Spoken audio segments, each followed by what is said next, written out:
All right, welcome.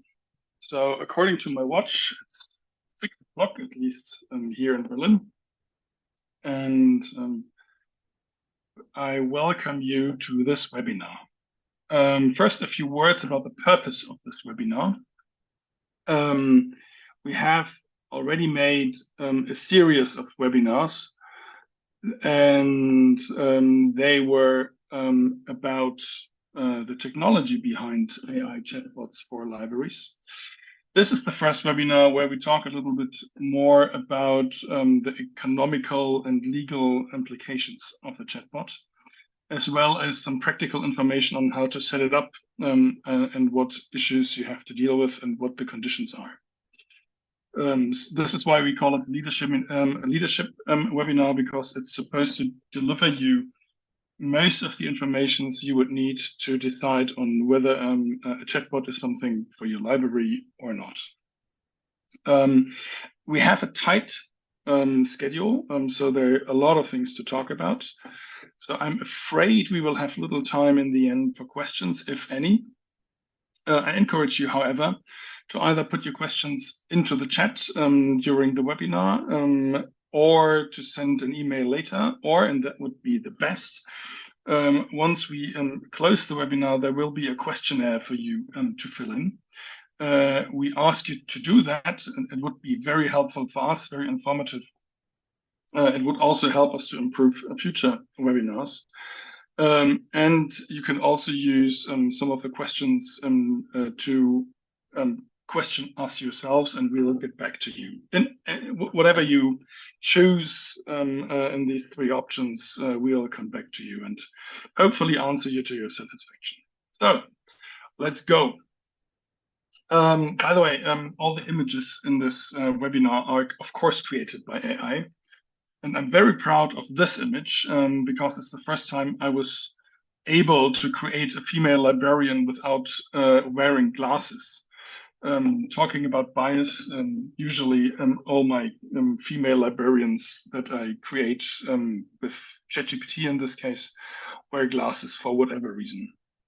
So why should you engage in AI and why should you use a chatbot? These screenshots say it all. The left one is of Scopus AI of Elsevier. And it allows you to talk not only about, but with all the literature that Elsevier holds and provides. And it's widely used by students, provided that the universities offer this service. And it's quickly becoming the industry standard for research, at least when AI is involved. But even more important, on the right, you see a screenshot of Google. You may have noticed that in the last couple of weeks, Google rolled out this feature. So before the list of search results that you are accustomed to, Google provides an answer that tries to answer your question in a short and concise way. I don't know about you. I'm just reading this answer and rarely go down to the search results anymore. And from all the people I've talked to, and we talked to many people, this is true for them too, which is a sign that actually the search behavior of the vast majority of users around the world is changing very quickly. And it's also interesting because Google hasn't yet found out how to monetize this, and they're doing it anyway. So obviously they feel the pressure of changing user behavior and competition. And so what we see is that search behavior, or the way you look for content, is rapidly changing with users, and this will turn into a user expectation on how to use library search. So I think rather sooner than later, you'll hear your patrons coming to you and saying, why do we have to use this traditional search? There are better ways.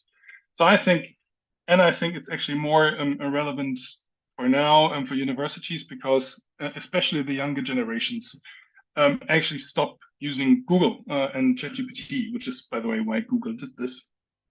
So I think they're coming with an expectation that this is the way to approach content in the future, and libraries that we know feel the pressure too. So this is in very brief why you should do something about it. And I mean, you're here in the webinar, so you are doing something about it, and hopefully you take a lot away from it. Who am I? I'm a lawyer. Used to be a lawyer and an art historian too. It turned into an AI lecturer like today. And I did IT for the last 20 years, mostly for the film industry, funny enough. But we have a large video on demand service for public libraries. So at least in the territories that we cover, there are 1,000 titles, mainly from film festivals and art house films. And because we cannot market them by using Tom Cruise or the most famous directors, we had to come up with a way of making it accessible to people who are not film buffs. And this is how we, in 2024, created the first AI chatbot for video on demand services. And as our clients for this video on demand service are also libraries, we offered it to our main client, the Berlin libraries, and they said, yeah, great. And this is how a little bit later, in June 2024, we went live with what we think is the first recommendation and service bot for public libraries around the world. And we are following the very scientific approach here. You know, it's an hypothesis, and hypotheses hold true until proven wrong. And so far, we haven't been proven wrong, so we continue claiming that. But before we delve into more depth into legal and practical and economical matters, I have to provide you with some background. Because many of these questions depend on how the bot is used, and therefore we begin with some terminology. So what we did start with was a recommendation bot. So we this bot was intended to provide an alternative to the classical search for people who are looking for media, books, films, music, whatever. And you can approach this bot in various different ways. You can ask it, I'm bored, or I want something in the style of Harry Potter, or actually what would be possible, what we're not doing right now for cost reasons, for token cost reasons, is I've seen the book with a red cover of this author. Which book could that be? So this is, and the bot will come back with a list of books that might fit these expectations. The most important challenge here is expectation management. So what do the users want and what we can deliver? We have seen that it became much easier in the last year because users learned what to expect from chatbots. And at the beginning, it wasn't really easy because users were trying to use the chatbot like a search. Now, I think the knowledge about how to use a chatbot has kind of sunk in the general population. That made expectation management much easier. A bigger challenge is that, of course, you need to have data that you can talk about in the chats. We'll come back to that. And of course, the nature of AI, because as the search, also AI has its limits, and you need to understand the limits in order to find a way how to work around them. But once we had the recommendation bot online a year ago, we quickly noticed that once people can type in something, they will do everything with it. So they ask service questions like, where's the cafeteria? What's the opening hours? What do I do if I lost my library cards? Is the library open on Sundays? And of course, we wanted the bot to open these questions too. So for the first case, we basically provide the links to the answers on the website of the library. What we are not doing for now, and no, actually for the current clients, we could do it, is that we use PDFs or wikis to answer, or actually automatically read the web pages with the information and provide them inside the bot. Because especially when you work with files, you have to keep them up to date. And sadly, if you provide many services, and if there's a new service like an AI chatbot, people forget to update the information in the bot. So you need kind of an update service who also automatically reads in new documents or updated documents. And that has been proven challenging on the library end. And so for now, we are just providing the web pages. But as soon as there is a demand, we can also change that. Knowledge bot is the bot that you can use internally to educate your staff, also for onboarding of new personnel, which is a problem in all institutions. Nobody ever has time to talk to the newbies. And so you can feed all the information inside your organization, whether it be, I don't know, legal documents on certain behavior, or the latest press releases, or company policy towards holidays. Of course, you can feed this all into a bot, and then it can be used by staff to have these questions answered. So we call this knowledge bot. So this is kind of internal library use. We have a version of that also online in the libraries. In the Berlin libraries, I'll show it to you briefly. Last but not least, we also have actually a new library coming up from the Librería Católica de Uruguay in Montevideo. And this is there, of course, the university and their research becomes more interesting. To some extent, and I'll show you how, you can also use the recommendation bot for research when it comes to find books or literature about something. But of course, the main thing about a research bot is not only to talk about the books or find them, but to talk with the books. So you feed the whole literature into the bot, and then you can talk with the literature and ask it questions. The key challenge here, by the way, it's not really technical, it's cost, because we're dealing with a vast amount of data, but also copyright, because of course you can only feed material to the bot that you have the rights to. So in the case of a university in Montevideo, the question was whether we can use we will use the PhD studies and the master degree works. And let's see how that turns out. But of course, things like open access become way more interesting in this field.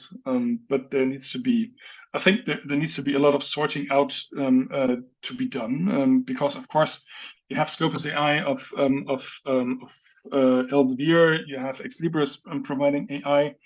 Probably every bigger publication house will provide an AI thing, so you'll have a lot of those.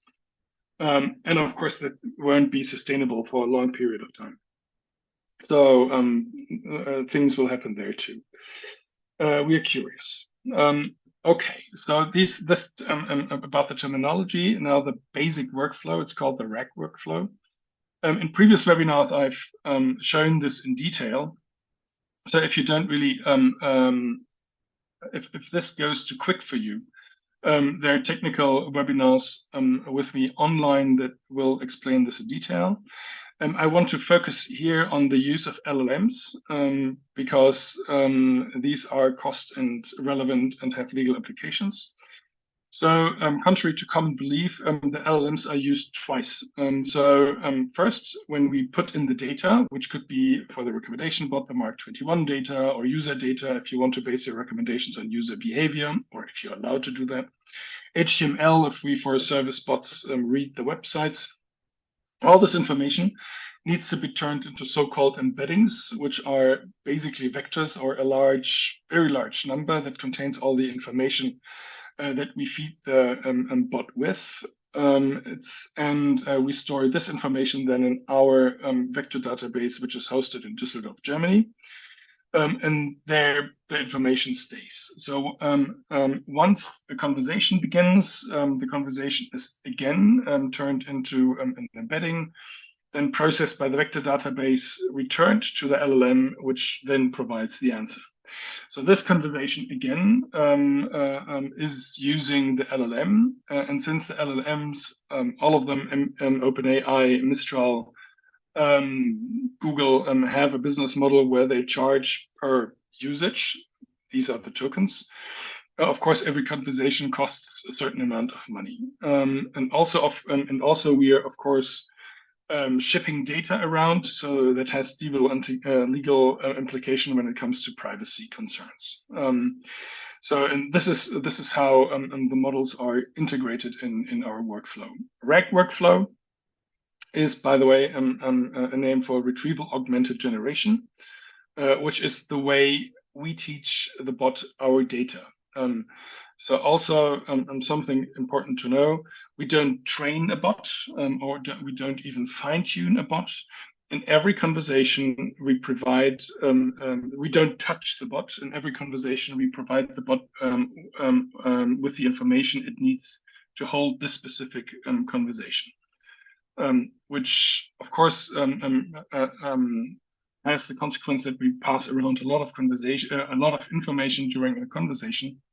But on the other hand, it makes us very independent in choosing models. So we could turn them to another model every day, which also is again a big advantage when it comes to adapt to pricing or the most efficient model or the most cost-effective model.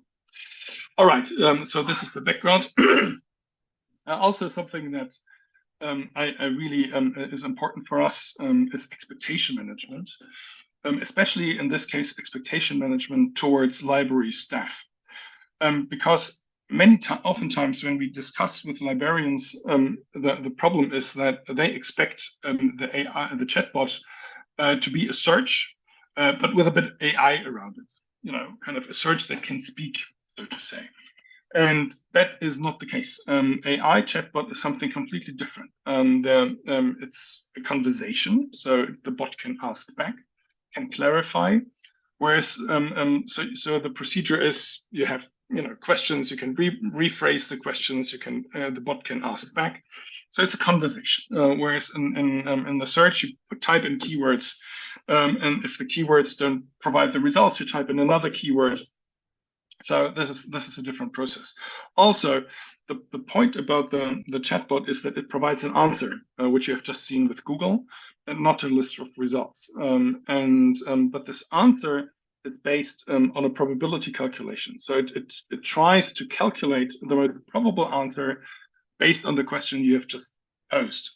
So probability is not precision. The algorithms of search are developed for precision, whereas probability is they're asked are about sense, what makes most sense in the conversation. And that actually can change based on the conversation, also based on the day, and sometimes we joke on the mood of the LLM. But this is what makes it human, and this is what actually the users of LLMs, even in research, funnily enough, expect. Because we can, for example, lower the creativity and higher the precision, and immediately it feels like this search engine thing, and people don't really like that.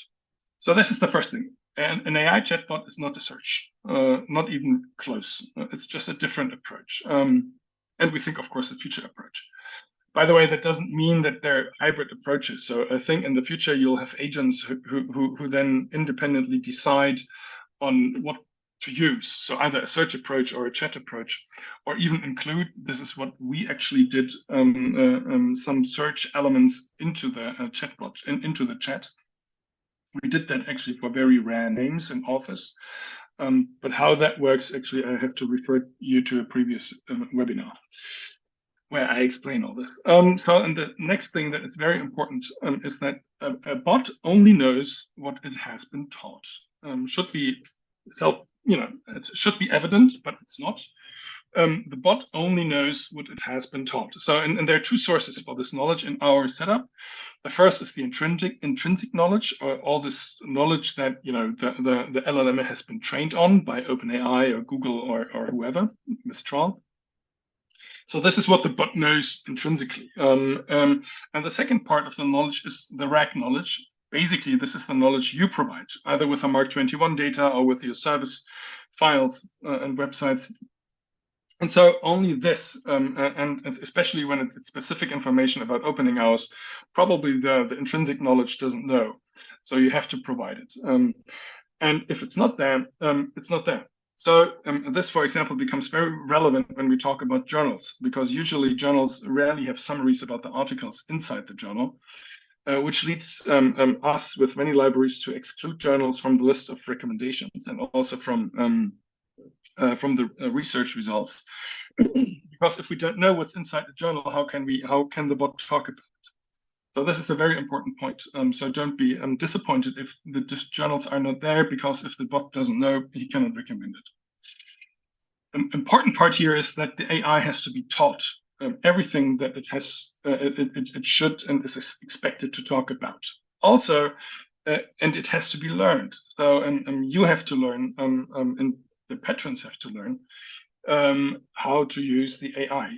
But judging from how the AI is used now in Google and ChatGPT, and what we hear from librarians, especially of the about patrons, especially of the younger generations, it becomes kind of everyday knowledge very quickly. So we're not too worried about that.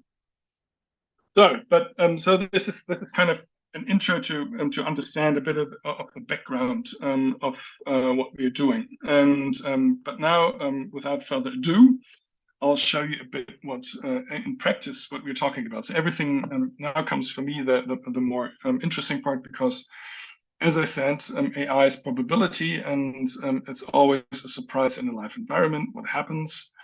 So this is a live backend for actually many of the test libraries and also some of the live libraries that we have. So for example, we just set up actually an extra library for Mistral test set. But of course, the most interesting part is the admin.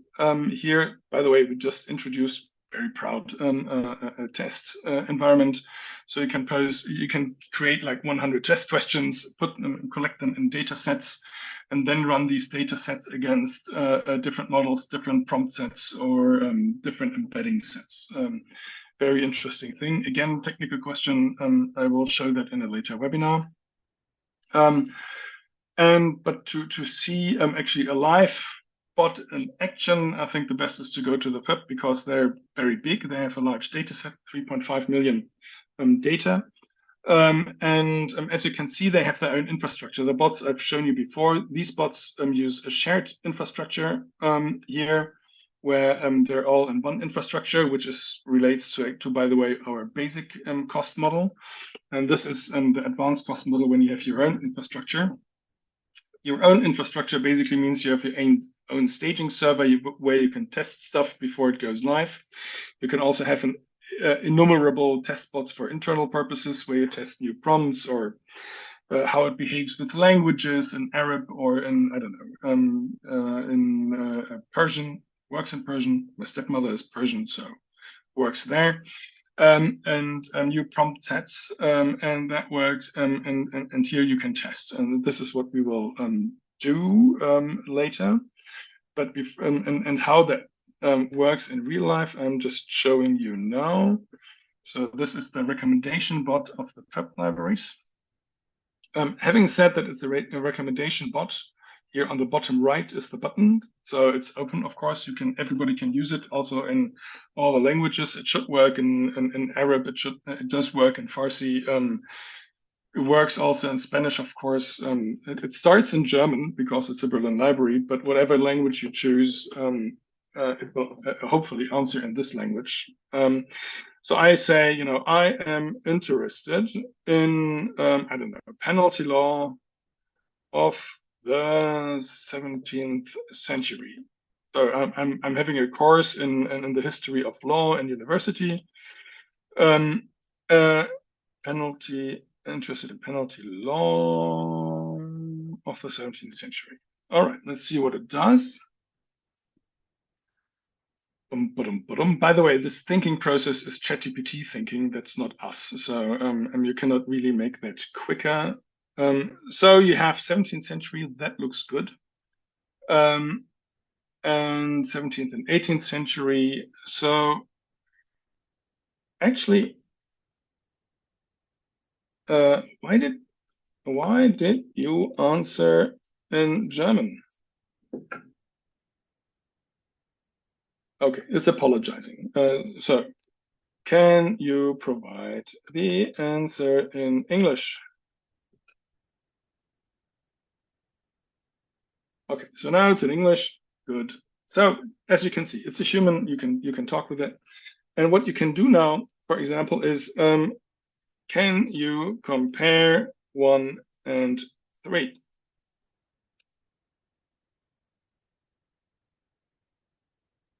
So here you have a comparison of these two books. And the thing is, probably it's because it's it took a bit time to answer that, because what it's doing, you see the summaries here, they're in English. And the original of the summaries is most probably, it's a German publication, it's in German.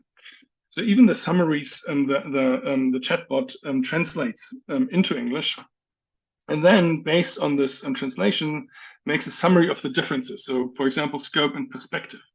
So these scope and perspective in comparison is something that the chatbot did on its own. So I didn't say compare it based on scope or based on perspective. It chose to compare it based on this in this way. So this is very helpful for researchers and for students to find literature. Of course, the next step to talk with this literature, as I said, is something else. That's the research bot. But even the recommendation bot can help you with finding the right stuff. So that would be the research bot thing inside this bot. We can also do the recommendation bot thing. So we say, I work a lot, obviously, 6 o'clock in the afternoon in Berlin. After this, I'm totally tired. I'm going to the bot. I am totally tired. You have something for me.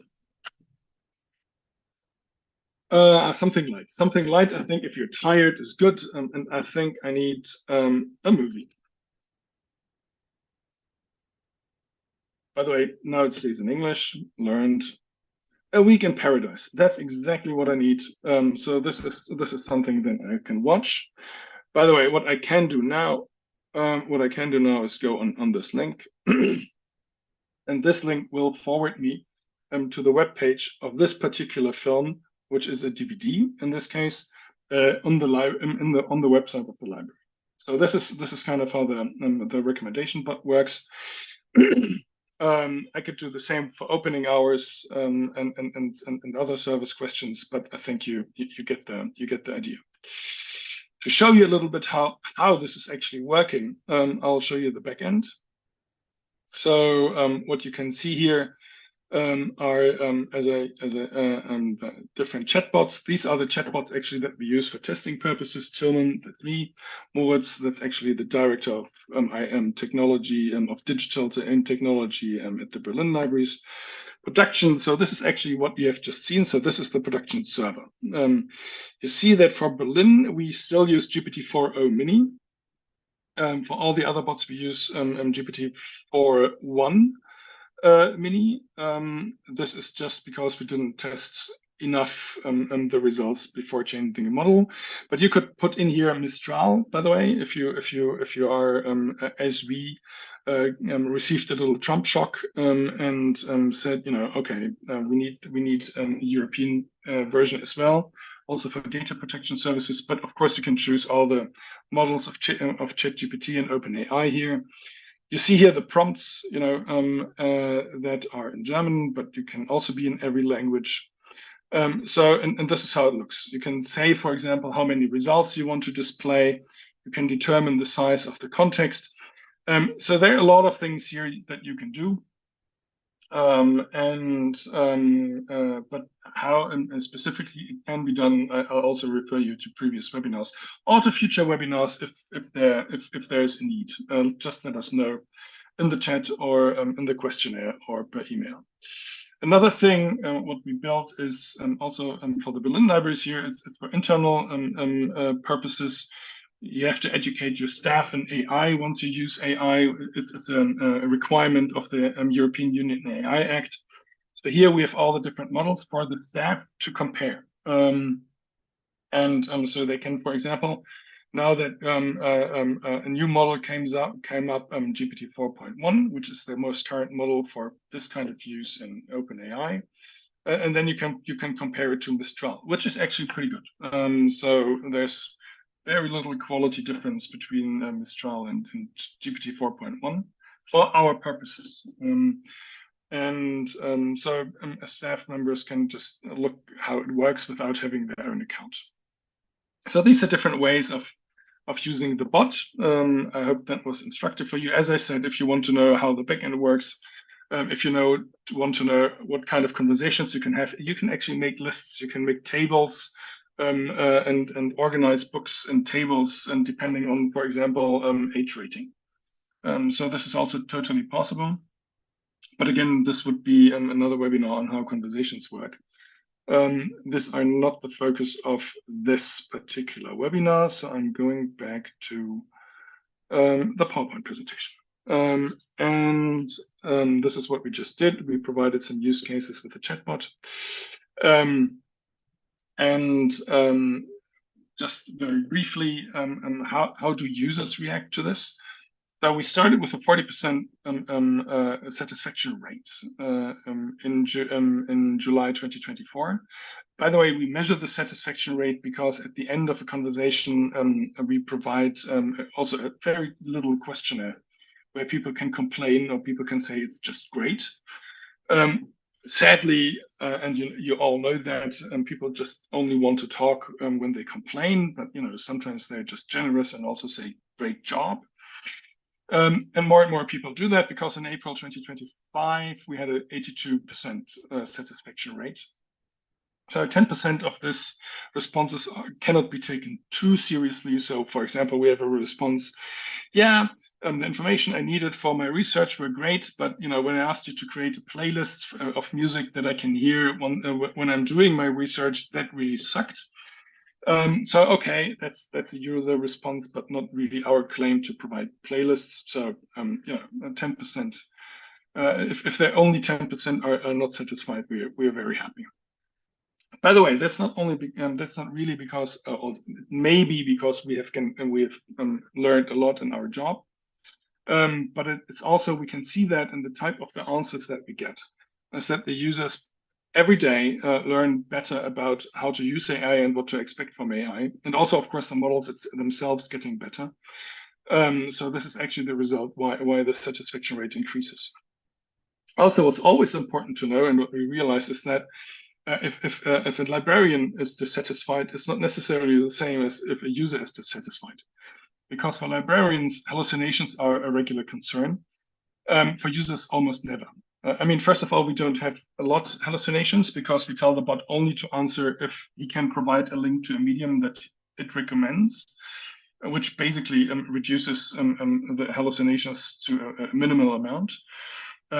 But also, I think hallucinations are just in a recommendation engine are okay. If it might be even helpful to get an inspiration. And service questions, if you're standing in front of a closed library on Sundays, that's bad. So another reason, by the way, why we provide links to websites, because these links then are very specific on the most current information. Carrier type is something that we are working on because sometimes the library the AI messes up e-journals and printed journals, for example, which is very funny because there you can actually see how AI works, how the thinking process works. Because especially in German, it associates journals with printed material, and it gets confused between the two. However, that was only a response we ever got from librarians. We never got from users. I mean, we're still working on it because, especially for research, it's very important. But again, there's a different there are different priorities between these two groups. For users, actually, the most popular and important question is, I want something in the style of, and then comes a title or an author in the recommendation bot section. And this actually we had difficulties with this, because it's also technical reasons, the way how AI works, and it's called similarity search. And the most similar title to a title is the same title of another edition. But again, how this works was also covered in previous webinars. But these are the responses and the tasks that we're working with. So this is in general how a chatbot works and how the users react to it. Now comes the more practical part on how to actually do it. And this, of course, we use, I always try to not make this into a sales pitch to the best of my abilities, because really our goal is to inform rather than to sell. But of course, and I think what I'm explaining now is pretty much the same for everybody who tries to do the same thing. So there are two ways to set up a bot. The first is you integrate it into the library management system that you use. So whether it's Koha or Detronic or Axial or OCLC, whoever. Also interesting approaches, because now we're integrating in a regional or into a couple of regional libraries in Sweden. And obviously, in this case, the best way to retrieve the metadata was to integrate with the Royal Library of Sweden, who holds all the data for books available in Sweden. So that was interesting. We managed it. Great support, by the way, the Swedes. And but of course, we can integrate with pretty much everybody. But how complicated it is in these cases pretty much depends on the library management system, of course, and on their technical support, on the age of their system, also on the business model that they run. Some library management systems, basically make it a feature of the system and don't provide any extra costs. For other library management systems, where it's more complicated to integrate a service like us, the business model is different. The advantage of setting it up with the library management system is, first, we get information that otherwise would be difficult to get, at least up-to-date information, especially when it comes to the service bot, because usually the library management systems manage also the information on new events, on opening hours, on availability of the books in particular libraries if it's a consortium. So all these information can be included once we are integrated with the library management system. But since it's a triangle relationship, we, the library management system, the library, of course, it's more complex, and higher complexity usually translates into higher cost and higher time consumption. But the good news is it's also very easy to just implement a bot without integrating into the library management system. So what you have just seen with the FEP has almost no, so far, we're working on it, but so far almost no integration into any library system. Also the Swedes and the Uruguayans and the Swiss, they don't have any integration in the library management system so far. And so in this case, we just need three things from you, actually four things from you. The first is the Mark 21 file containing all the data, or any file containing all the data. Then if you're a service bot, links or PDFs that we can process. Then actually the example links on how to forward to your web service. You have seen when in the Chatbot, when I just clicked on a link, it went to the page of the library with this medium. And of course, we need to construct these links and put them into the chat. Therefore, we need the information on how to do that, and also where the ID to construct this link is found in the Mark 21 file. And in the end, we need some kind of service on getting from you on a regular basis the works that have been deleted or the works that have been acquired. So we're always up to date. So our regular update circle is once a day. As I said, the full import is costing quite an amount of money. So we do not do regularly full imports. We just update the changes in your database, so the bot is always up to date. The website integration is just really a very tiny code snippet that has to be put into the HTML. Any webmaster knowing his business does that in an hour. So retrieving the data is coming from you and then integrating into the website. In the best of cases, if everything is well prepared, it can take a day to do that. The actual work is even less. So it's really not that complicated. This is, of course, why we can offer a chatbot test for free. It doesn't contain the backend because it's just on a shared platform.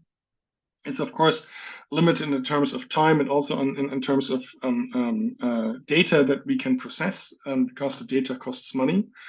And by the way, the main cost driver for those who are interested is not only the amount of data, but also as such, but also because we create indices of these data and load that into the RAM so that we have very quick search, and the RAM and cloud service is just expensive. So this is why we have to kind of put limits or at least some exercise some caution when it comes to bigger data files. So this is how you get the bots into your service or onto your website. As I said, if we don't integrate with a library management service, very easy. Actually, the most challenging part on the library end is find somebody who has really fun in doing that. Because of course, we know about our chatbot, but we don't know about the library. So we always are happy with people who like to collaborate on this and create something that is good and good for you and good for the patrons. But what are the legal implications of this? So coming from Europe, we're big in data protection, actually, it's sometimes even annoying because some of the libraries are not allowed to collect personal data, so we cannot do recommendations based on user behavior. Well, that's the way it is. It might change with the competition on AI and other IT topics getting more stiff. You can see that the EU AI Act is already watered down now as we speak. So that might not be the last word, but in the moment, that's how it is. So of course, our service is fully GDPR compliant for us, and the workflows are documented and transparent. So whoever is asking can get documentation from us, and that's the first prerequisite. But then, depending on your, let's say, concerns or legal requirements, for example, many archives have the legal requirement of having to store the data inside their own territory. There are different approaches that you can take. So you can work with OpenAI, then you have to live with the fact that the data is shipped to the United States. Fair enough. I mean, they're also data compliant, but if you have concerns about that, you can choose a European service like Mistral. Then the data doesn't leave the European Union. And of course, here the enforcement of data protection laws is much stiffer than in other parts of the world. And the third thing, if you really have a legal requirement that data is not allowed to leave the country, you can do local hosting of LLMs, such as Llama, for example. Just be careful with that. It actually lowers costs in some on some points, so you don't have to pay for tokens, obviously, and for the RAM for indices and stuff like that. On the other hand, you need a lot more personnel because you're responsible for the output control. So to protect copyright, to not infringe copyright, also to not, I don't know, hand out books on how to kill yourself. So the whole output control, and also you have to update all the new models, which is also not that simple. So if there's a requirement to do that, we can also do that. But it has to be really be conceptually clean and well thought through, because it's really, that would be really a strategic investment of considerable size. So in our experience, for the average public library, this is out of scope. We talk with federal agencies and ministries. That is a bit of a different topic, but let's say for the general user, it isn't. But actually, if you think about data protection, please beware that the need for data protection varies from use case to use case. You know, a recommendation bot, if you say, you know, I'll provide you some happy reading if you're tired, and of course, the data protection requirements are very different than if you provide or if you use the bot as a person as a institutional internal knowledge database. And then you can do things like exclude personal data, so you don't run into the risk of leaking that. So the thing is, do something that fits to your use case and your budget. What you can do if you have data protection officers who are skeptical, and you can use our data protection paper to convince people, and also to convince yourself, of course. It's still in German. We're in the process to adapting it to the English language and also to make it more globally applicable. So if you're interested in that, write us. We can send it to you as soon as it's done. EU AI Act for the people who are interested, who are coming from the from the United States of Europe. No, from the European Union. we're a limited risk service because we from the chats you can share personal data, but it's limited, so there's not much to be done about it. Other than you say that you're an AI service, which we do when in the welcome text, and we provide documentation and transparency, of course. But here, as I said, in use of this week, we can see that the EU AI Act will be adapted so that the European Union doesn't get a backseat, or I mean, it has already the backseat, but doesn't stay in the backseat it has for now in the AI race. Then there's of course the copyright issues when we talk about legal matters. So for the recommendation bot, and this we say so many libraries buy their Mark 21 data, the summaries, for example, from commercial services.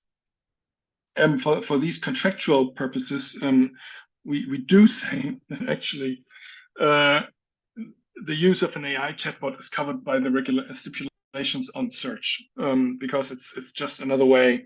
It's a different way, but it is a way to find content and to find books, to find films, just to act. And so we put the stress on, with the reason why we do that is to provide a way to another way to find the content. And so it's covered by these stipulations in these contracts. For the research bot, when you really talk about with the content, of course, you have to have either have to have the ownership, or it needs to be open access, or you have to pay. So that's a totally different question, and I think there the copyright is the core issue. Another legal issue that is, of course, as most libraries are public institutions, is always an issue, is public tender. So in most countries that we know, actually in all countries that we know, above a certain limit, you have to make a call for tenders to invite other companies to invite companies to compete for your to be able to offer the service for you.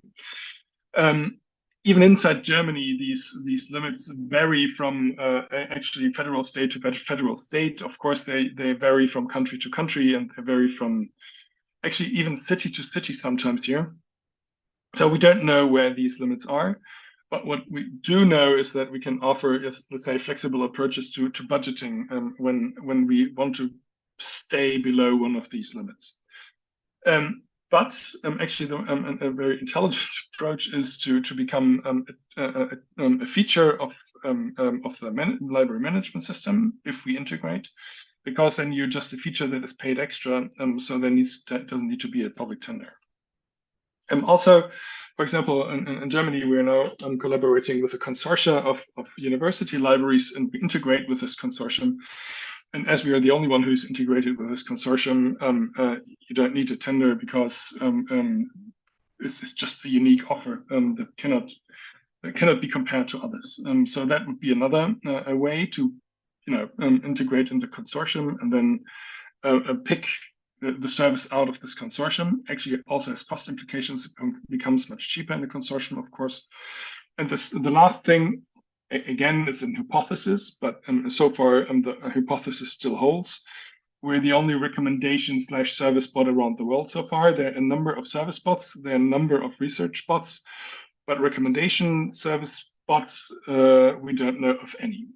So also this gets you around public tenders in some cases.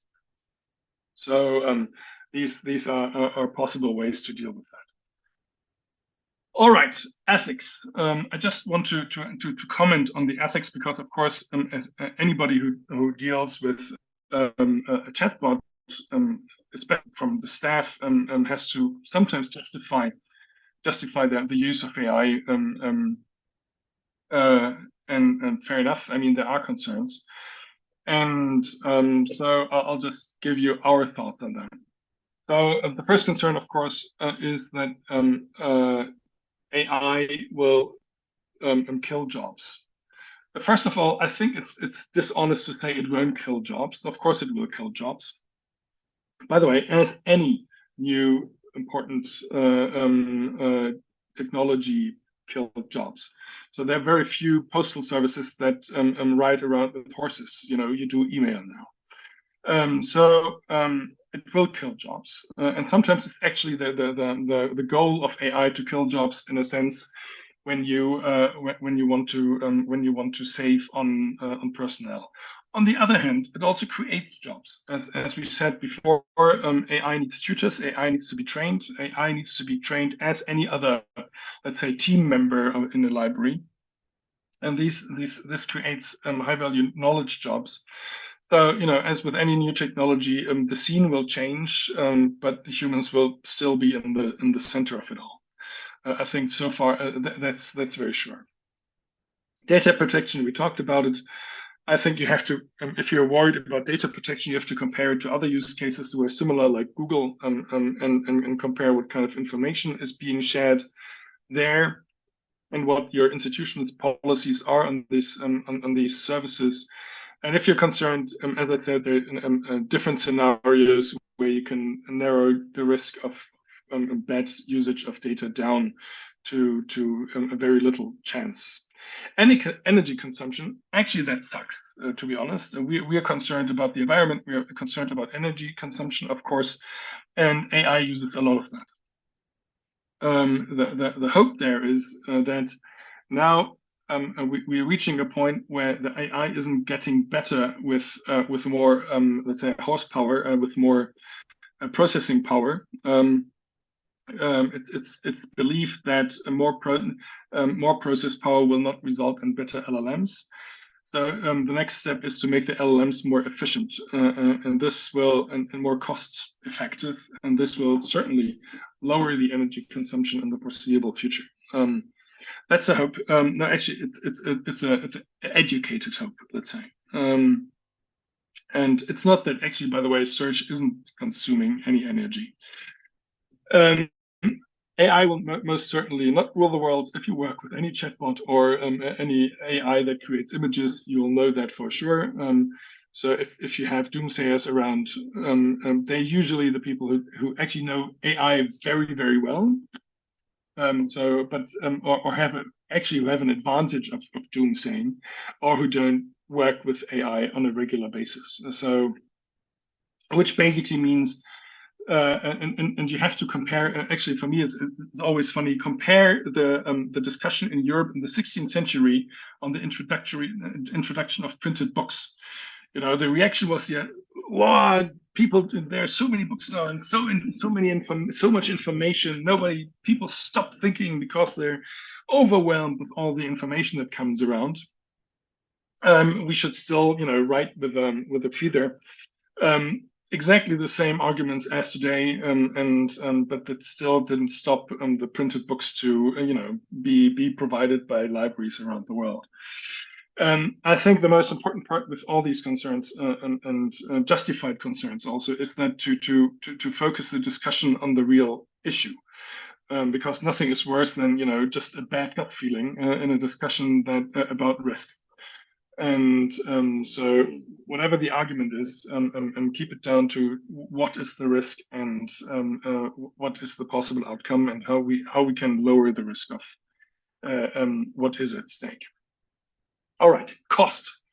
I've, according to my watch, 8 or 9 minutes to talk about the costs, but it's quick. First, I want to show you what the costs are actually of this service. So there are 3 types of cost involved. So first, the tokens. The tokens is the money that we pay to OpenAI or Mistral or any other LLM provider for using their service, based on the amount of information that we exchange. If you remember, if you follow this webinar in the beginning, I told you that we use the LLM twice. First, to create the embeddings, so basically to fill our database with information that the AI can process, and second, with an actual conversation. This cost very much depends on which LLM we use, which specific model we use of this LLM, whether it's, again, Mistral or Claude or Llama or Gemini or whatever. And of course, then on the usage of this LLM. So more conversations cost more money. Bigger data sets require more money in turning them into embeddings. And of course, this is a dynamic, and it very much depends on usage. And in our case, as we know, libraries work with budgets. We include them in our flat fee in our various business models. It's a very interesting situation because if we are very successful, we go bankrupt because the usage is too costly. And if we're not successful at all, we also go bankrupt because nobody wants us. So we kind of steer in the middle of it. Next to these costs, dynamic costs for tokens, you have kind of calculable costs for infrastructure, which is a database that we run with all the information, the service, the test bots, the automated tests.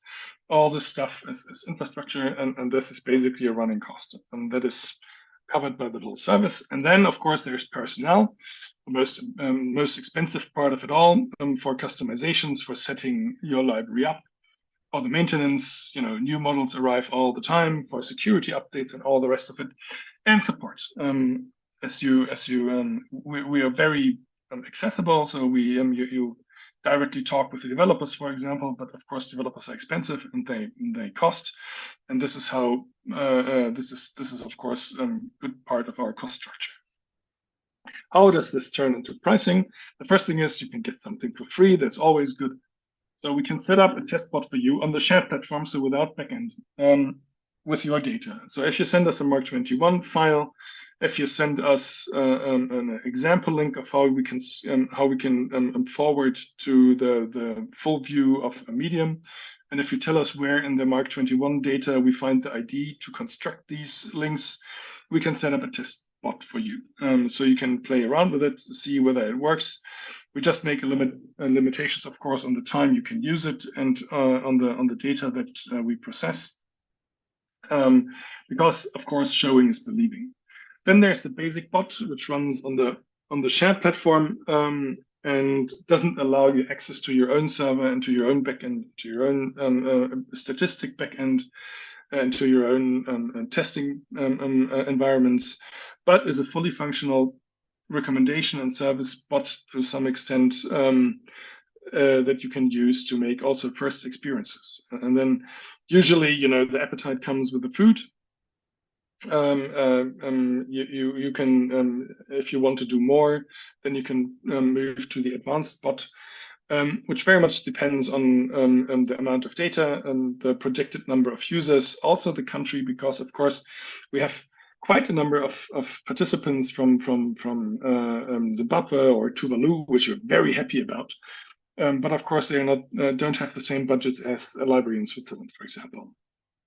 By the way, now it's a very good time to talk to us because we learn a lot and we are quite flexible in our learnings and our updates. So we have a very good, let's say, support environment at the moment. That's that. Future, just very briefly. What do we think about? What do we dream of? What do we plan? So the first thing is a network is something that we did for the Watson Library, which is the library of the Metropolitan Museum of Art. We did a prototype just to test how it works. The challenge there was to combine the different sets of data, first from the collection and then from the library. And the goal was to that if you have something if you see a work of art in the collection, you can check whether there's literature on that in the library. But if you continue this thought, that of course can be cross-museum, it can be cross-collection. We're actually setting up now an avatar of a dead, but very nice and very famous artist. And then you can talk with this artist and with his based on the information we have in various biographies, but also based on the artworks that are stored in various museums. You can question him about his art. You can question him about basically his views on the future. So it's a 20th century artist, and he was very optimistic about the future, strangely enough, in the 20th century. And of course you can asking about the background of the works that are stored in many museums around the world. So this is just really a use case that only works with AI because it gathers information from all different kinds of sources and all different kinds of formats and connects them. So, for example, and also you can of course talk to it, you can listen to it, so it's audio, which is not really required in libraries, but also is just comes with the technology. Second thing, I think very interesting for librarians. The point with AI is that in the moment we only use natural language. Actually, when we take a Mark 21 file, we turn the Mark 21 file into natural language in order to process it with AI. AI ignores structured data. It ignores keywords. It ignores all the ontology that is created by the libraries over the last centuries. And what nobody knows on the planet, as far as we know, is whether we can use all these data that the libraries have created in the last decades and hundreds of years to improve the conversations. So what we're doing with the University of Berlin, actually we apply for the funding right now, but we are optimistic. Again, educated optimism. That we want to find a way to use this ontologies and systematic data to improve the quality of the conversations. So we set up a test environment, we create data sets that we test then against various models and see whether we can improve conversation results. Then, of course, services for special groups. By the way, for example, you can use the chatbot in different roles. So, for example, if you have a youth library, of course, you can talk to children in a different way than you can talk to adults. You can also talk to researchers in a different way than you talk to just the general user. So, for example, with a researcher, you can prolong the number of suggested works. You can also prompt that you automatically provide summaries. So you can address groups differently. You could even say that, if we know based on the account data that somebody is visually impaired, we can automatically provide an audio answer. So all this is totally possible. And I think provides an opportunity for libraries to cater for groups of people that have been kind of in the backseat for quite a long period of time. It's also politically an interesting argument for funders. Then we are very interested in knowledge graphs. GraphRec is for us a keyword, and of course an open access when it comes to research bots. So these are kind of our ideas for the future. So that now we're at the end of it. See, a librarian has female librarian wears glasses, even though they don't really fit into this face if you look at it. So this is one of these arguments why AI will not rule the world. It doesn't really get things right all the time. We would be very happy if you fill in the questionnaire at the end of this talk. We don't really have time for question and answers, but as I said, fill in the questionnaire, put in your questions there, write us an email. We will try our best to answer any question you might have. So thank you for attending. I hope it was entertaining and informative. And as I said, get in touch if you want more. Thank you very much and goodbye.